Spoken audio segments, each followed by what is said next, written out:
Are you ready to fully commit to the truth of your desires? And in doing so, take a leap to commit to creating your next level of genius. If you are, then you're a leaper, and this video is for you. I want to speak to maybe some of the mind stuff that comes up when we even fathom or even give a moment of time to consider some of the deeper desires that bubble up from time to time. Those deep, deep ones that call us, that don't let us keep doing the same thing over and over again, or don't let us be satisfied despite all our efforts to push it down or to say it's fine or to feel comfortable. That's our genius coming up. That's the desires which lead us forward. And when I say genius living, what I mean is truly opening the door of what could be if you actually followed your desire versus following your fear. Because when we follow fear, we're actually turning away from the greater part of ourselves, the part of ourselves that knows what we want, that wants what we want because we want it and we can't help but want it. And when we move from desire, we move forward. We open ourselves to potential, to possibilities, to receptivity. We open ourselves to a way of being and creating and navigating through the world that's beyond just the comfort zone, or even a little outside the comfort zone. It's our genius. And this is a time to activate your level of genius, because collectively what's been working just doesn't really feel the same. We're not going to be okay putting on those old shoes that don't work and fit anymore. And so I want to talk through, if you're contemplating this and this is becoming something that you're thinking of more and more, that you want to improve that relationship, or you want to have that different job, or you want to pivot careers, or you want to move, or whatever it is in your life that is calling you forward, usually right away, the mind stuff comes in. Like just as soon as you can even say the word of what you want, the mind stuff comes in, because the mind stuff, which has been keeping that fear, has not caught up with a greater part of you that knows what you want and wants to move forward. And so the mind stuff is going to try and keep you safe. And it's going to do that through a couple different ways. And I want to talk through some of those because they're real and I've experienced them. And navigating them can be challenging because they seem more true than where you want to go, because you don't have the experience, you don't have the insight yet, because you've been there. One of the first obstacles that I found was money. And I'll give an example. My invitation to my genius self came through wanting to work with the mentor that I would help me reach my next level. I knew that I had exhausted all my own internal resources and support to get there. I'd been making lots of small steps, but I felt like I was working so hard and it felt like it would take so long to make incremental progress. And I was already tired. I was already kind of worn out. And I knew that to do it differently meant I had to redesign. And I didn't know how to redesign and I needed help. And I found the person, and then she came with a price tag that took my breath away. And I thought, well, there's no way I can do that. I can't afford that. But then I realized it was my ticket for entry.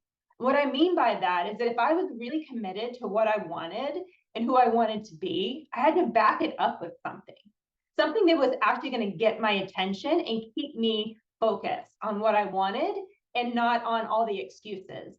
And so I did it. I took the leap. I paid the money.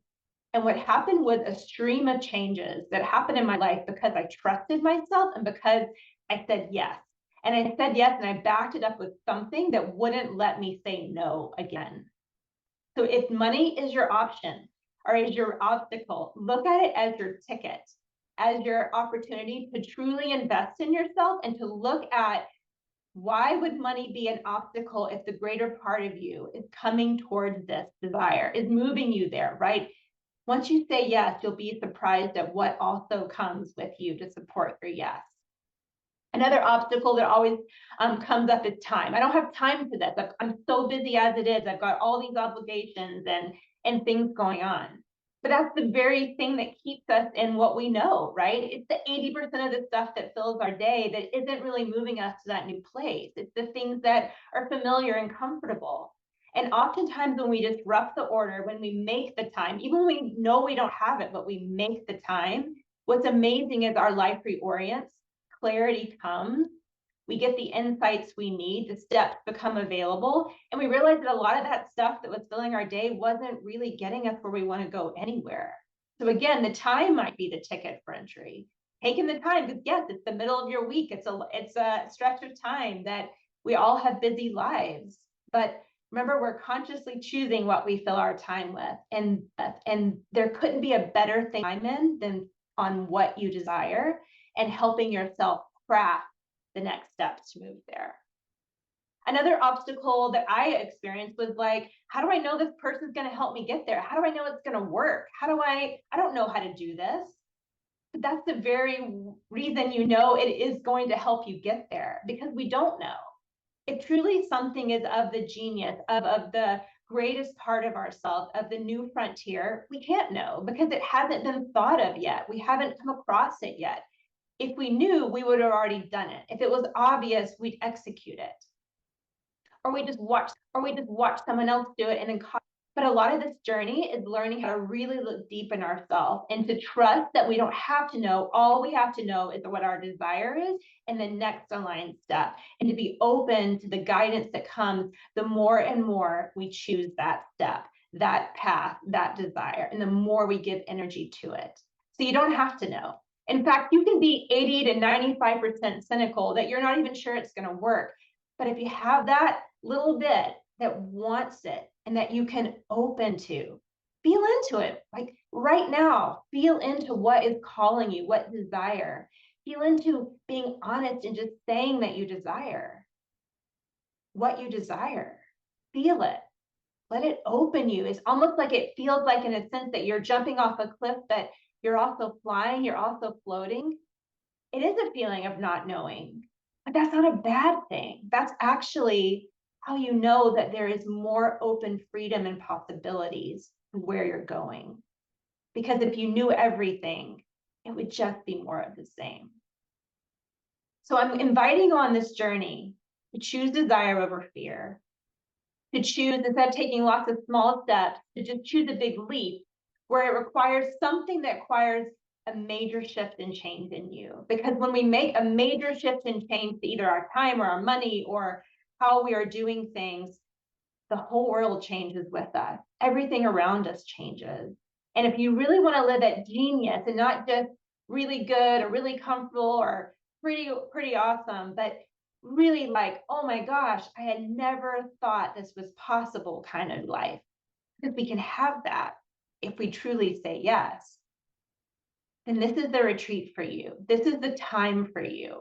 And you don't have to know how, and you don't have to know what it's going to look like. You just have to know that you feel what you feel and you're ready to honor it with the greatest part of you that you've ever given to anything. And I'll be your guide and your support, and we'll do it together. And we'll leap. And we won't leap without tools and tactics and strategies, but we'll leap with the most trust in ourselves and the most love and dedication to honoring who we are and what we've come into this world to experience and to know and to know and to be. So I celebrate your choice to say yes. And I'm thrilled to be on this journey with you. And I can't wait to see where we're going. See you on the other side, friends.